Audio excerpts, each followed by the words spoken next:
After 10 PM कुछ जगह ऐसी होती हैं जहां जाना मना होता है। ये उन्हीं में से एक कहानी है। ठंडी पत्थर की इमारत जो धूप से हमेशा छुपी रहती थी।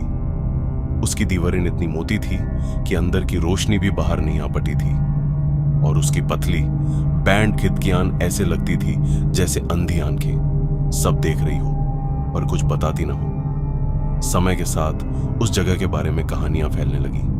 लोग कहते थे जो भी रात के 10 बजे के बाद अंदर जाता है वो कभी पहले जैसा वापस नहीं आता।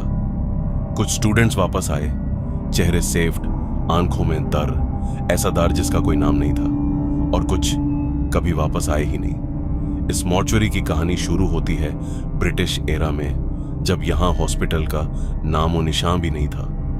एक डॉक्टर था, बहुत ही इंटेलिजेंट लेकिन उतना ही क्रूर। वो एक फिजिसिस्ट भी था और सर्जन भी, और उसका ऑब्सेशन था ऐसे एक्सपेरिमेंट्स करना जो इंसानियत, मोरालिटी और जिंदगी के रूल्स को तोड़ते थे।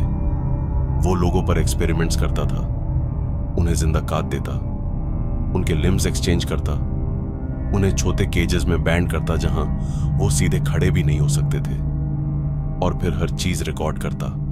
हर सांस, हर चीख, हर धड़कन। उसे डर पसंद था।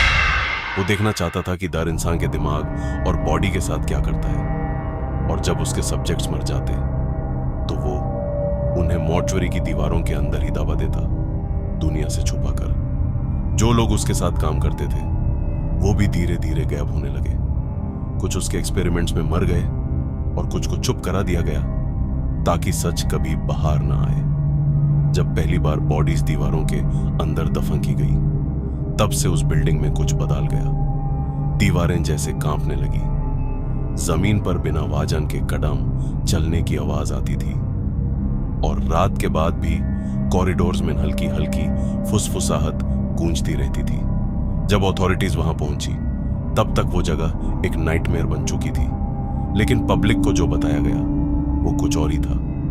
उन्होंने कहा कि एक पागल औरत ने डॉक्टर और उसके असिस्टेंट्स को मार दिया और फिर खुद भी मर गई। सच मॉर्चुरी की दीवारों के अंदर दाबा रह गया, और उस सच को सिर्फ एक चीज याद रख पाई, मॉर्चुरी खुद। आज भी 200 साल बाद वो बिल्डिंग जिंदा सी लगती है।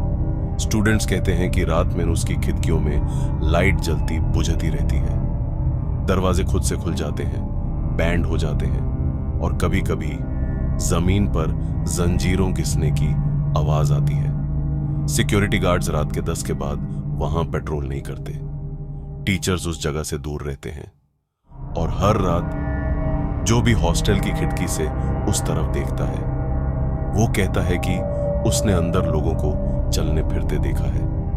वो लोग जो शायद सदियों पहले मर चुके हैं, उनका कोई नाम नहीं याद, उनकी कहानी किसी को नहीं पता, लेकिन मॉर्चुरी कभी नहीं भूलती, और हर रात वो इमारत जैसे किसी का इंतजार करती है, किसी ऐसे इंसान का जो इतना हिम्मत वाला हो या इतना बेवकूफ कि वो रात के 10 बजे के बाद उस दरवाजे को खोल दे, क्योंकि कुछ दरवाजे एक बार खुल जाएं तो फिर कभी बैंड नहीं होते। अगर तुम्हें ऐसी और कहानियां सुननी है तो चैनल को सब्सक्राइब करो, क्योंकि हर रात 10 बजे के बाद एक नई कहानी तुम्हारा इंतजार करती है।